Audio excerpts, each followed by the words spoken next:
Hi everyone, my name is Abhiraj Garakapati. Welcome to my YouTube channel Amazing Abha. I summon the ancient spell. Reveal your worlds. Every story has a world. I stand, trembling and bleeding. The silver-haired knight stared in horror and demanded to know who Logan really was. What kind of ghostly movement allowed him to fight like this before he could finish? A sword burst straight through his chest. Even Logan was momentarily stunned. Ronan stepped forward, pleased to see his brother unharmed. Logan rested a hand on his shoulder as Ronan explained that the moment he saw Logan battling three high-ranking knights, he rushed over and struck the enemy's heart just in time. Victor suddenly appeared behind him, arguing that he had actually beheaded them first. The two immediately began bickering like siblings rather than warriors in the middle of a battlefield. Ronan snapped at Victor for lying, calling such behavior unknightly, while Victor shot back that Ronan should take his own advice and that, at this rate, Ree was twice the knight Ronan was. Both turned toward Logan, demanding a fair judgment. Logan smirked, then burst into laughter before knocking both of them on the head. He declared there was nothing to judge, he had seen them strike simultaneously. What mattered was maintaining focus. This was still a battlefield. Instantly subdued, the pair apologized, turning away. Logan muttered that thanks to them, he now had more freedom to move and that he needed to hurry. Eileen was still locked in battle with Aslan, her entire body trembling as the difference in their strength became painfully obvious. She was losing badly, yet she refused to fall. Instead, she drove her sword deep into the ground and used it to keep herself standing. Aslan watched her with interest and admitted that at least her spirit matched that of a proper warrior, since she hadn't even cried out in pain, which only made the fight more entertaining for him. Eileen, however, could feel the strength draining from her sword arm, and wondered if it had been arrogance to believe she could stand against an advanced knight. She knew that if Aslan had truly wanted her dead, she would have been a corpse already. In the next instant, Aslan moved. His speed was monstrous. He lunged forward, grabbed her by the neck, and lifted her off the ground as she desperately gasped for air. With a mocking tone, he pointed out how terrified she looked before telling her to prepare herself because he'd intended to take good care of her. His grip tightened, crushing her throat while her trembling hands tried to pry his arm away. Yet even in that state, she spat straight into his face and rasped for him to go fuck himself, declaring she would rather die than submit to whatever he was implying. Aslan laughed at first, but then his expression hardened, asking whether she truly believed she had a choice. He squeezed harder and promised to show her hell slowly, savoring every moment while enjoying the sound of her fading breaths. That moment ended abruptly when he sensed something behind him. Turning his head, he saw Logan rushing in with a swift smile, blade already descending. Their swords collided, and the impact exploded outward, sending Aslan several meters back even though he had successfully parried. Intrigued, he steadied himself while Logan quickly helped Eileen back onto her feet and asked if she could stand. She insisted she was fine, but Logan still ordered her to head straight for the military doctor. And this time she obeyed. Watching her leave, Aslan rested his sword on his shoulder and sneered that Logan was ruining his fun, adding that if Logan was taking her away, then he must want to replace her. Sweat slid down Logan's temple as he glanced at his own hand, realizing that despite being the one who ambushed Aslan,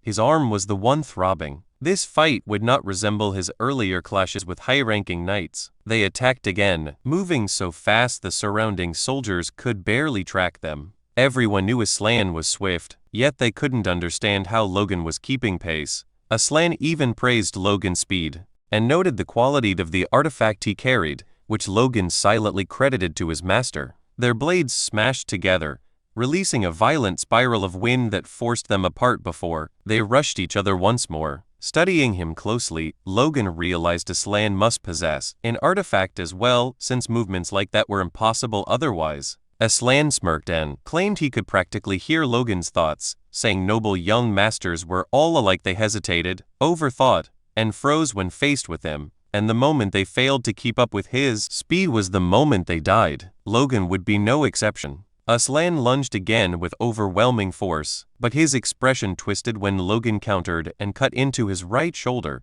Blood answer, steel, yet Logan paid a price too, coughing up blood from the strain, grimacing. Aslan admitted Franz had been right, Logan truly wielded a strange secret technique. He attacked again, their waves of force colliding violently, but for the first time, fear crept into Aslan's eyes, because he could no longer close the distance. Logan, meanwhile, smiled. He had expected Aslan to know about the technique, so surprise was no longer an option. That meant he needed to end this quickly. Aslan sensed the shift as well and realized Logan was trying to corner him.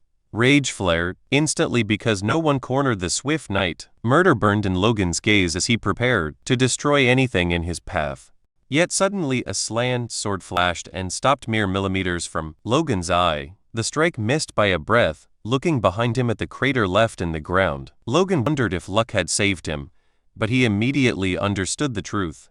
Aslan was slipping. The ambush on Castle Tomato, the injury from an opponent he had underestimated, and the relentless resistance of the McLean soldiers had all piled pressure onto him. Impatience had begun to fracture his precision. Logan calmed himself, realizing he could use that weakness. With explosive speed, Logan charged again. Aslan lifted his blade to counter and asked if Logan planned another trick, but something about Logan's stance unsettled him. Logan wasn't going to dodge. He drove straight toward the sword tip, prompting Aslan to call him a crazy bastard and ask if he intended for them to die together.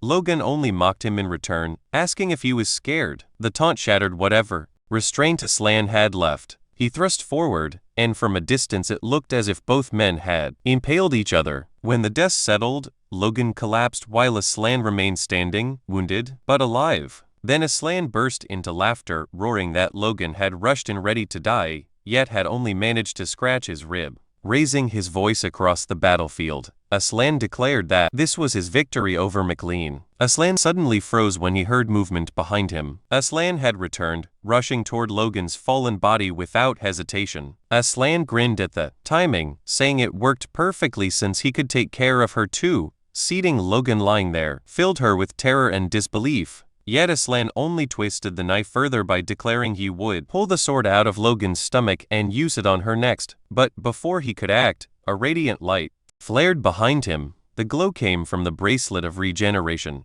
and the sight made Aslan's eyes widen. Only priests should emit light like that, he thought, yet the impossible was unfolding right in front of him. Realizing what it meant, he lunged again, shouting that he had to destroy that bracelet immediately. Aslan intercepted him just in time, her blade flashing toward his neck. Aslan parried with ease, but she yelled that she didn't care what was happening. There was no way she would let him near Logan again. Aslan brushed her aside with one arm, barely bothered. Before we move ahead, please take a second to like on this video. A like tells me that you enjoyed this topic. Your support helps Amazing Apai grow naturally. Muttering that her attack would have meant nothing if he were in better condition.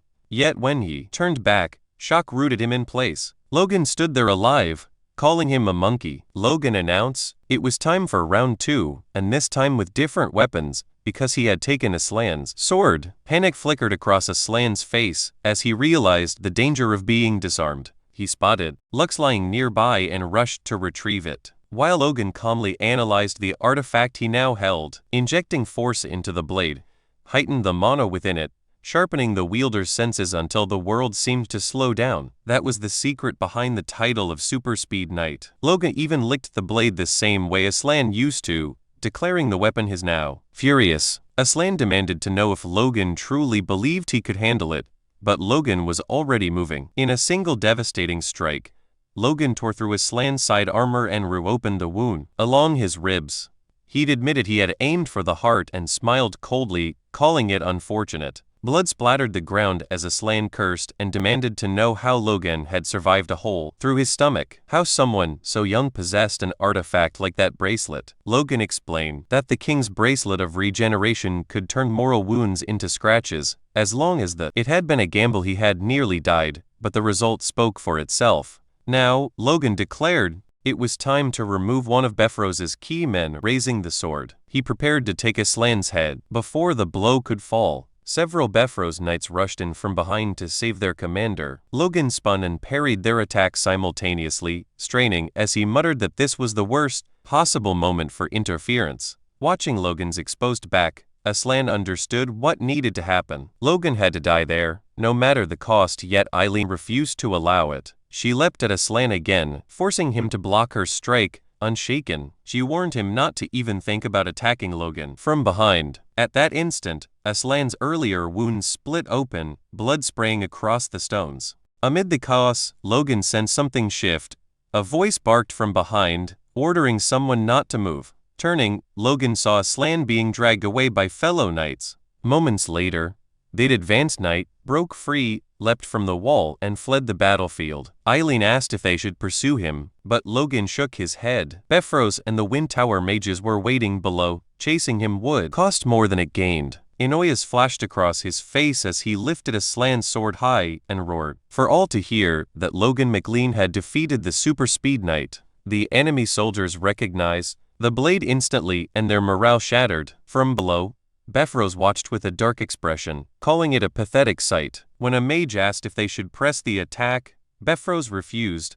Logan could still hold the castle, and that proclamation had already crippled their troop spirit. Upon hearing that Aslan would survive, but lacked the potions needed to return to battle, Bifrost clicked his tongue and admitted the MacLeans had prepared well. The longer this dragged on, the worse it became for them. Deciding to test how long the MacLeans could endure, he ordered a retreat. Confusion rippled across the ramparts as the attackers withdrew, some soldiers wondering if they had actually won. Elsewhere on the wall, France disengaged from Patrick, who was clearly battered. Annoyed by the retreat, France told Patrick he was lucky before leaping away, mocking that he now understood the limits of the MacLeans. Even their advanced knight wasn't impressive. Logan hurried over to check on his father. Patrick asked if Logan was unharmed, then apologized for only managing to stall France rather than defeat him. Logan understood both were advanced knights, but Patrick had only recently reached that level. He rested a hand on his father's shoulder and urged him to recover while the enemy regrouped. Patrick agreed and told Logan to do the same, and the two slid down to sit against the wall, exhausted.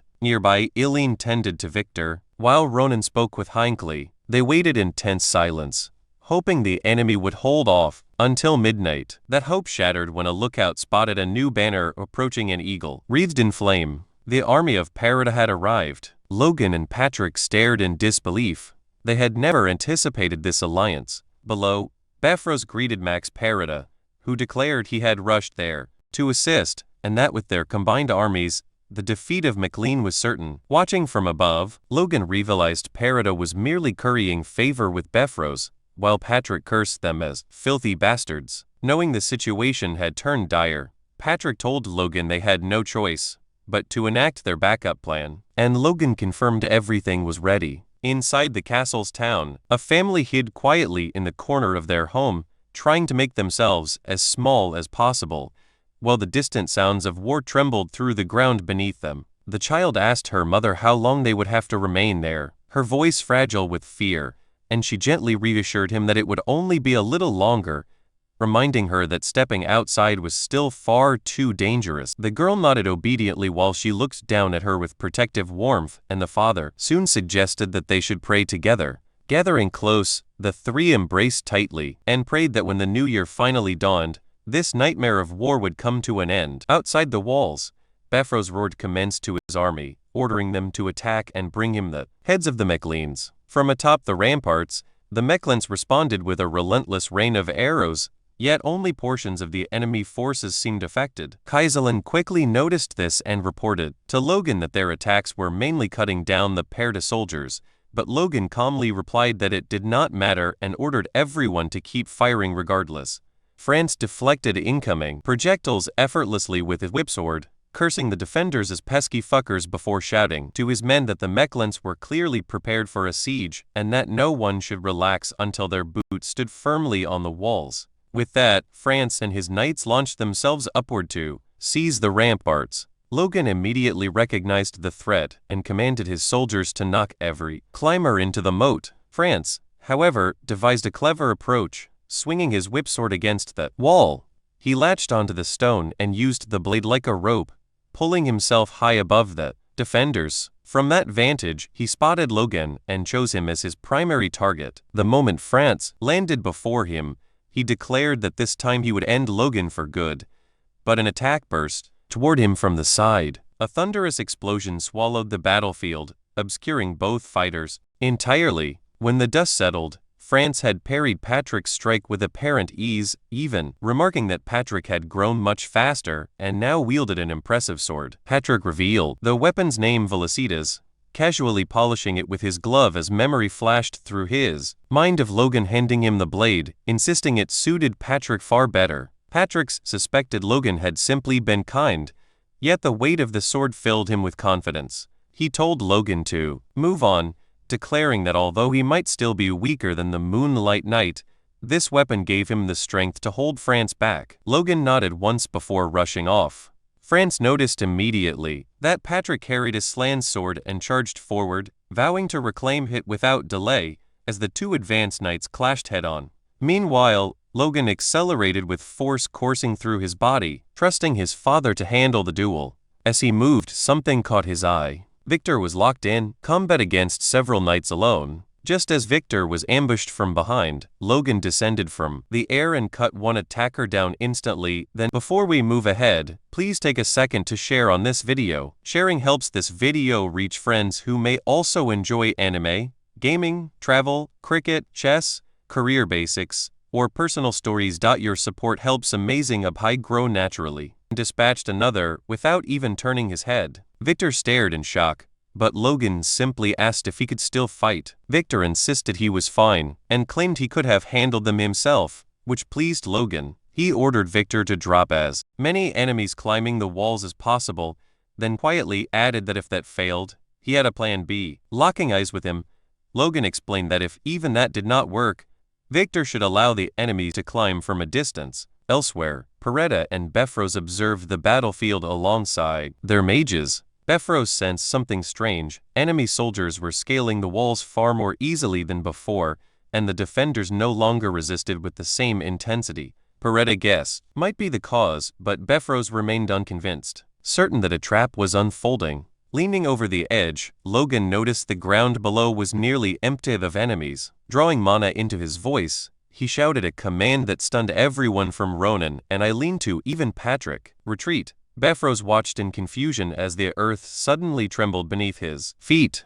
Realization struck him almost immediately. This had to be Logan's doing. Clayton and his disciples were forcing an earthquake into existence, pouring every ounce of strength into the spell. While Clayton muttered that Logan truly demanded the impossible, the McLeans began withdrawing in perfect order, Knight shielding the regular soldiers as they descended. Beffrose's forces hesitated, wondering if fear had driven the defenders away. Then the magic revealed its true purpose. Cracks raced across the fortress walls like lightning splitting the sky. In the next instant, the walls collapsed, stone thundered downward, crushing and burying countless soldiers who had remained too close. Beffrose went blind with fury, while Peretta struggled to comprehend the devastation before him. With his defenses shattered, Beffrose spat that the McLeans fought like rats. Amid the rubble, Clayton fell to his knees, utterly drained. Logan sprinted toward him, shouting his name, and Clayton looked up weakly to report that he and his disciples had spent the last of their strength bringing the walls down exactly as ordered. Logan praised them sincerely, noting that a massive portion of the enemy must have been buried beneath the ruins. Clayton added that knights would likely survive due to their physical resilience, and Logan agreed before turning his gaze toward Beffrose, quietly stating that this would all be over soon. Standing near the wreckage, Beffrose sneered that Logan had committed sheer madness by destroying his own final line of defense. Mana gathered as he prepared a devastating spell, declaring that Logan had only hastened his own demise. Logan immediately ordered Clayton and the mages to fall back while Victor, Ronan, Patrick, and Logan formed the front line. Patrick asked one final time whether Logan was certain this plan would succeed. Logan met his father's eyes calmly. He was told not to worry. Just as Beffrose was about to unleash his magic, a blazing red light erupted above the city, freezing every soul in place. Heads lifted skyward and disbelief. A memory surfaced within Logan. He remembered this unmistakably. The day when crimson lights ignited atop every tower in the nation, announcing news that would shake the kingdom itself. Beffrose stared upward, fury and terror twisting across his face as he realized the truth. This was very bad for him. Two laser-like beams burst forth from the highest towers of the palace, cutting through the night sky with an intensity that froze the battlefield in place. Ronan stared at the spectacle, unable to decipher its meaning, while Patrick wondered aloud if some calamity had struck the royal family. Slowly, his eyes drifted toward Logan. Logan glanced back over his shoulder, offering a small smile and a reassuring nod, which Patrick returned without hesitation. Turning his attention forward again, Logan tried to reason with Beffrose, shouting that he must understand the significance of that light, that something monumental had happened at the palace. He urged Beffrose to halt the war immediately and establish communication with the king. Yet Beffrose, drenched in sweat, sat paralyzed by indecision, clutching the reins so tightly his knuckles whitened. He cursed the cruel timing of this interruption, arriving just when victory over the Macleans felt certain. Sir France studied his commander carefully and asked what their next move would be, awaiting orders. Beffrose remained bowed and thought for several long seconds. Then, to France's disbelief, Beffrose chose madness. He ordered the attack to resume, commanding his men to prepare for battle with renewed ferocity. France hesitated, stunned, but eventually drew his sword and joined the charge, determined to finish the Macleans once and for all. Patrick watched in outrage and shouted that Beffrose had lost his mind. Hinckley demanded to know whether the Count would truly continue such folly after witnessing a royal signal, while Patrick pressed further, asking if Beffrose dared defy the crown itself. Beffrose sneered back that he had no idea what nonsense they were spouting. His eyes gleamed with a deranged intensity as he prepared his final assault, declaring that all he saw before him were fools, arrogant enough to attack his impregnable castle. Observing this, Logan realized with chilling clarity that Beffrose had completely abandoned reason. He admitted he never believed the man would attack under the threat of being branded a traitor and concluded grimly that survival might now depend on fighting to the bitter end. Beffrose rallied his troops again, veins bulging across his forehead, drool flecking his lips as he screamed that his sole purpose was to execute the red-headed filth who dared oppose him. Then a familiar voice cut straight through the chaos. Beffrose froze. From behind, Logan spotted someone sprinting toward them. It was Clayton, clutching a glowing communication orb whose flickering light demanded attention. Panting, Clayton informed the voice on the other end, the Minister of Defense, that they were at Castle Tomato, and that Beffrose was refusing to stop the war. The minister's reply came calmly, almost lazily, as he asked Beffrose whether he intended to commit high treason against the crown. In that instant, Beffrose understood he was cornered beyond escape. The minister's voice rang across the battlefield as he announced for all to hear that the king had passed away, and that every noble in the empire was required to attend the funeral.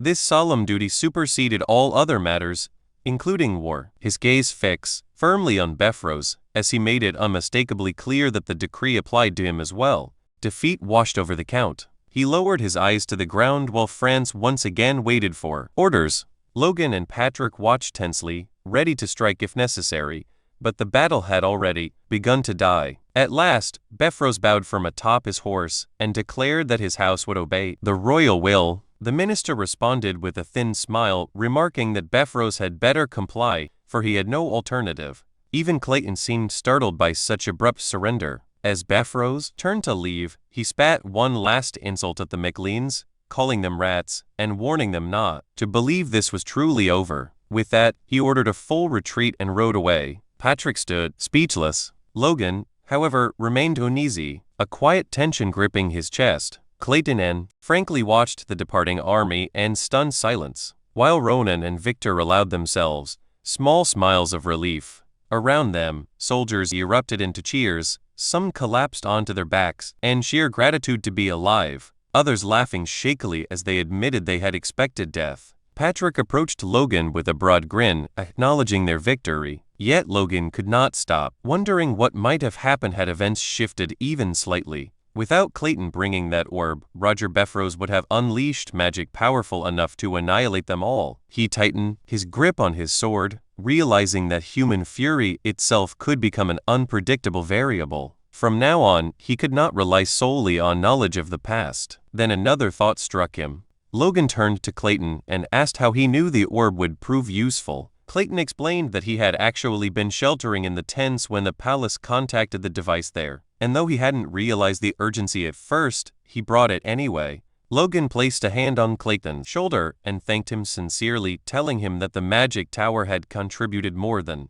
anyone else in this war. Hearing this, Clayton cautiously asked whether it might be acceptable to request additional funding. Logan agreed immediately, promising to inform Dwayne. As Logan stepped away to check on the others, Clayton flashed an approving signal to his disciple, who promptly declared him the best. Meanwhile, Eileen stood alone among the celebrating soldiers, her expression frozen in disbelief. A noticeable bruise or perhaps just dirt from the battlefield marked her cheek, as she struggled to accept that the battle was truly over. The clash of steel had faded, the shouting had stopped, yet her mind still lingered in a chaos. Logan soon broke her daze, walking toward her while calling her name. The moment she saw him, her face brightened instantly. Her cheeks flushed deep crimson, and her striking blue eyes widened with unmistakable relief. Logan paused, slightly caught off guard by her reaction, admitting that he had expected anger rather than happiness. Confused, Eileen asked why she would possibly be angry. Logan reminded her of the fear she must have felt, pointing out that she had nearly died while facing an advanced knight in her very first real battle. At that, Eileen crossed her arms, shut her eyes, and looked away with forced composure, casually replying that such experiences were simply part of a knight's training. Before we move ahead, please take a second to like on this video. A like tells me that you enjoyed this topic. Your support helps Amazing Pie grow naturally, but the act didn't hold perfectly. Logan noticed the faint tremor running through her hands.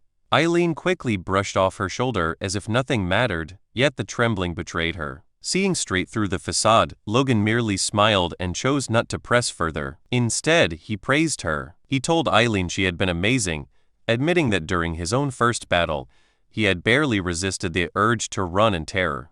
Eileen immediately protested, insisting that was nonsense, then hurriedly apologized, worried she might have insulted him. Logan continued anyway, a memory surfacing from deep within himself, standing before an enemy long ago, shaking uncontrollably, tears threatening to fall as fear rooted him in place. Very few people knew that truth, but that had been the reality of his first fight. That was precisely why he had worried about her so much. Yet she had surpassed every expectation, achieving more than he could have imagined. Hearing this filled Eileen with warmth and pride. Logan reached for her hand, initially about to address her as lady, but quickly corrected himself, calling her Sarah instead, and expressing his hope that he would witness many more great feats from her in the future. Eileen froze completely. Her entire face turned a brilliant red, words failing her as emotion overtook her. Then, after a brief moment, her familiar wide smile returned, her eyes shimmering like polished glass. She clasped Logan's hand firmly, and promised with complete sincerity that she would always strive to do her very best. The following morning at sunrise, Patrick ordered the troops, who were still fit for duty, to spread the announcement throughout the region that Castle Tomato now belonged to the McLean family. Soon after, discussions began regarding their immediate return to the capital to attend the king's funeral. Logan, however, reasoned that no one would pay much attention if a relatively obscure baron arrived slightly late. Hankley agreed with Logan's logic, though Patrick remained somewhat uneasy about it. He stressed that recovering the losses suffered during the war was essential, and added that while they should avoid arriving excessively late, they ought to handle matters quickly and depart as soon as possible. For now, rebuilding the castle walls took priority, a responsibility Logan promptly handed over to Clayton, and ordered Clayton clearly did not appreciate while supervising the golems. Clayton's disciples muttered among themselves, unsure whether they were supposed to be mages or mere laborers, with one even doubting his ability to survive such relentless work. Seeing their exhaustion, Clayton turned toward his disciple Greg, and encouraged him to endure a little longer, reminding him of the extended vacation promise. Afterward, at that very moment, something extraordinary occurred within Greg's manicore. The energy in his heart surged and evolved. He had ascended to a fourth circle mage. Clayton was overwhelmed with joy at his student's breakthrough, even wondering if the harsh labor had somehow accelerated his growth. This unexpected development would later become the cornerstone that led the McLean Golem mages onto the path of war engineering. The scene then shifted to Grant, the capital, where Logan's teacher, Duke Felix, stood silently at his balcony, staring through the glass doors. A servant approached and informed him that Logan and Patrick McLean had arrived. A dark expression crossed Felix's face as he ordered the servant to let them in. Along the hallway, The servant asked whether they had come straight to see the Duke upon reaching the capital, suggesting they must be weary from their journey. Patrick dismissed the notion immediately, declaring that no knight worthy of the title would grow tired from mere travel. Clayton formal attire. Both Logan and Patrick followed the servant toward Felix's chambers. Logan asked how his master was holding up. The servant replied that the Duke seemed deeply shaken by the king's death. Noting that no one had expected such a sudden end, Logan then asked if the cause of death was known. The servant explained that the king had collapsed while handling national affairs, with the temple attributing it to a cerebral hemorrhage caused by overwork. Logan stopped in his tracks, stunned. In his previous life, the king had died from sudden cardiac arrest due to old age, though a cerebral hemorrhage was not uncommon for someone elderly. Something about this felt wrong. Inside the chamber, they gathered around a table. Logan stood before Felix, immediately, noticing how troubled he looked. Only a few months had passed since their last meeting, yet Felix appeared to have aged years within that short time. Felix studied Logan and remarked that he looked unwell, which Logan quickly denied. Felix then admitted that his own aging body was finally catching up with him. At that moment, his servant Louise spoke up, explaining that his lord had pushed himself too hard while investigating the king's death, only to be silenced sharply by Felix. Watching this exchange, Logan understood just how deeply the king's passing had affected his master. Felix suddenly seemed to recall something and turned toward Patrick, apologizing for the delayed greeting and explaining that Logan had already spoken highly of him. Patrick placed a hand over his chest and replied that his incompetent son owed Felix a great debt, and that it was an honor to finally meet the esteemed Duke he had long admired. Felix looked away, apologizing that he could not welcome Patrick in a better state of mind. Staring down at his hands, he confessed that over the past week, his old bones had never felt so powerless.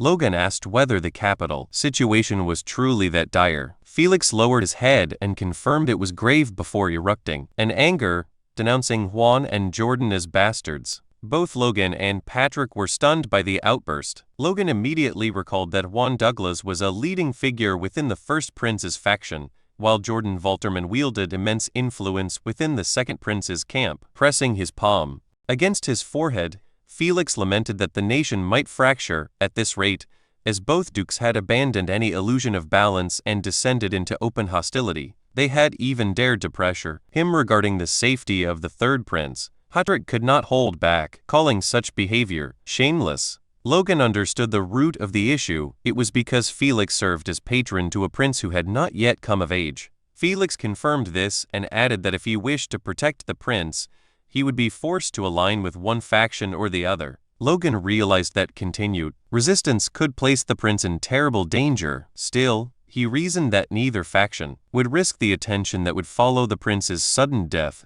at least not yet. In his previous life, countless assassination attempts had targeted the third prince, and Logan was determined not to let history repeat itself. As Logan contemplated this, Felix declared that he would not comply with their demands. Turning to Louise, he ordered him to escort the third prince to his estate. Logan immediately interrupted, insisting that Felix could not do that. No matter how much he wished to protect the prince, he could not remain by his side at all times. Instead, Felix should publicly denounce his neutrality in the factional struggle. What the dukes truly feared was not his refusal to join them, but the possibility that he might support their rivals. Patrick leaned closer and whispered for Logan to wait, reminding him they had come to seek aid from the Sword Duke because of the Beffrose incident. Logan quietly replied that their family could handle its own problems. Hearing this certainty, Patrick fell silent and offered Felix an apology for the interruption, admitting that Logan was right. Felix, however, appeared unfazed, calmly acknowledging that his own stubbornness had prevented him from seeing the broader picture. Rising from his seat, Felix thanked Logan, stating that if his duty could be fulfilled with a single declaration, there was nothing more to debate. Walking toward the window of his study, he declared that the fate of the nation would unfold according to heaven's will. Watching his teacher, Logan realized that, unlike in his previous life where Felix had been pressured into neutrality, he was now choosing his path of his own accord. For Logan, this was a significant practical advantage. As Logan prepared to leave, Felix called out to him, admitting that he could not assist the McLean family at that moment, but if Logan ever feared matters might go awry, he should seek him out. A familiar smirk spread across Logan's face as he recognized an opportunity too valuable to ignore. He asked whether the Duke meant he was willing to grant any request Logan might someday make. Glancing back over his shoulder, Felix realized the trap he had stepped into, yet simply laughed, replying that if Logan proved capable, he would honor whatever request he made. Logan was genuinely surprised. He had spoken, half in jest, and never expected such generosity, yet he replied that he had no immediate request, placing a hand over his heart and respect. He told Felix that when the time came, he would ask for something only after careful thought, believing it wiser to preserve such a favor as insurance for a greater need. Felix nodded, approving of Logan's prudence. As Logan looked at him once more, a quiet thought crossed his mind. Felix truly looked much older now, and for the first time, Logan almost felt sorry for him. Somewhere else within the estate, a man burst into the room, breathless, carrying urgent news for the Duke. Apologizing for the intrusion, he quickly informed Felix that two superhumans had entered the estate. One belonged to the First Prince's faction, the Tempest Blade, Wicked Kalia, who immediately addressed the other, calling him Musclehead and expressing surprise at encountering him there. The other man, Marcus Luther Kale of the Second Prince's faction, known as the Half-Giant, shot back that Kalia had stolen his line and mockingly called him Bones. Kalia smirked and taunted Marcus, asking if he had come, hoping to receive a beating from the Sword Duke, adding that Felix likely had no interest in their factional nonsense. Marcus bristled at the jab, and curtly told him to mind his own business. The two men soon found themselves standing face to face, their killing intent spilling freely into the room, causing the servants nearby to tremble in fear. Suddenly, a commanding voice cut through the tension, demanding to know why they were so carelessly displaying murderous intent inside his home. The speaker asked if they were looking for a beating and addressed them familiarly as Luther and Wicked. It was Felix. The moment they recognized him, both men bowed deeply, hastily insisting they meant no such disrespect. Stillben, if you enjoyed this video, please hit the like button and subscribe to Amazing Up High. Subscribing makes sure you do not miss the next video, and it gives me motivation to keep improving the quality of every upload. Thank you for being here, and I will see you in the next one.